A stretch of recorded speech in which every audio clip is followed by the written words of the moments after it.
আল্লাহ নবী সাল্লাল্লাহু আলাইহি ওয়াসাল্লাম বলেন যে কুল্লুকুম রাইন ওয়া কুল্লুকুম মাসউলুন।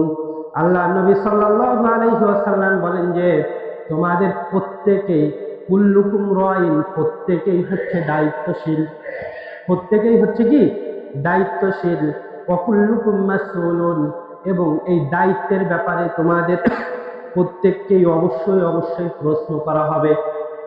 কি করা হবে? প্রশ্ন করা হবে।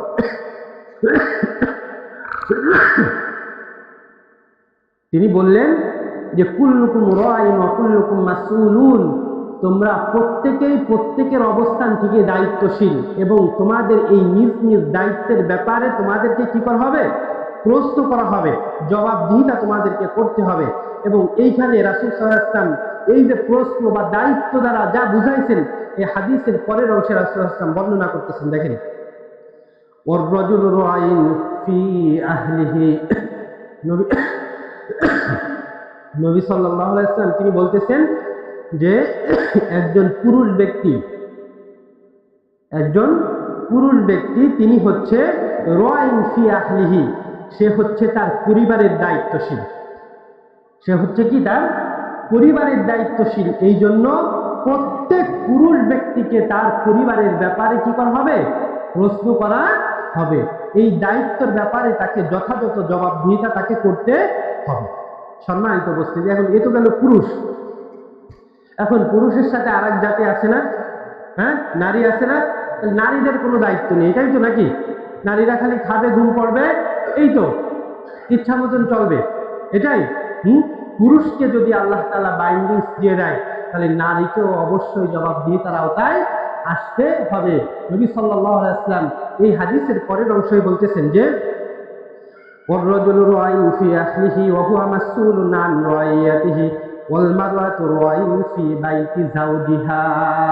খুব কঠিন কথা। দেখেন, আজকের সমাজে পুরুষরা তার অধস্থ নারীদেরকে বা তার স্ত্রীদেরকে ছেড়ে দেয়, যায় না? হয়তো কোনো স্ত্রী চাকরি করে, ইচ্ছা মতন চলাফেরা করে, নানান কিছু করে। হয়তো আমি ইমাম সাহেব এখান থেকে বললে খারাপ শোনা যাবে, কিন্তু আপনাদের অজানা নয়, আছে না? আছে, আছে। দেখেন রাসূল সাল্লাল্লাহু আলাইহি ওয়াসাল্লাম কি বলতেছেন, নারীর দায়িত্ব কি? নারীর দায়িত্ব হচ্ছে ওয়াল মারওয়াতু রাইন ফি বাইতি আহলিহা। আল্লাহ নবী সাল্লাল্লাহু আলাইহি ওয়াসাল্লাম বলেন যে নারীর দায়িত্ব হচ্ছে পুরুষের ঘর এবং তার সন্তান সন্ততি। আর এই নারীকে এই বিষয় দায়িত্বশীল করা হয়েছে এবং এই বিষয় কিয়ামতের ময়দানে তার কাছ থেকে জবাবদিহিতা নেওয়া হবে।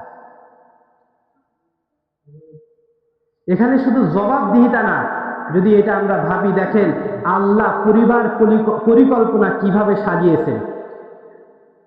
আজকে আমরা নারী অধিকারের নামে কত স্লোগান তুলি, নারীর অধিকার নেই, অথচ নারীকে রাজরানী করে নারীর সমস্ত দায়িত্ব পুরুষের কাঁধে দিয়ে দিল। যে পুরুষ তুমি তোমার নারীকে দেখবা, তোমার স্ত্রীর সমস্ত দায় দায়িত্ব তোমার উপর। আর স্ত্রী কি করবে? তোমার অবর্তমানে তোমার যে সম্পদ আছে, তোমার ঘর, তোমার সব থেকে বড় সম্পদ সন্তান সন্ততি, এগুলো দেখাশোনা করবে। কিন্তু আজকে দেখা যায় আধুনিকতার ছায়ায়, আধুনিকভাবে আজকে আমরা চলাফেরা করতে যে আজকে অনেক পুরুষের স্ত্রী তারা বাহিরে চলে যায় হয়তো কোনো কাজকর্মে, আর তার সন্তানগুলো খুব ভালো অবস্থায় পরিবারে থাকে নাকি? হ্যাঁ, বোঝেননি কথা? যে মা চলে যায়, মায়ের অপূর্ণতা এটা পৃথিবীর কোনো ব্যক্তি বস্তু দ্বারা সম্ভব হবে? মায়ের আদর যত্ন, তার মায়া মমতা, তার পরিচালনা, তার গাইডলাইন সন্তানের জন্য অন্য কোনো ব্যক্তির দ্বারা কি পূরণ করা সম্ভব হবে?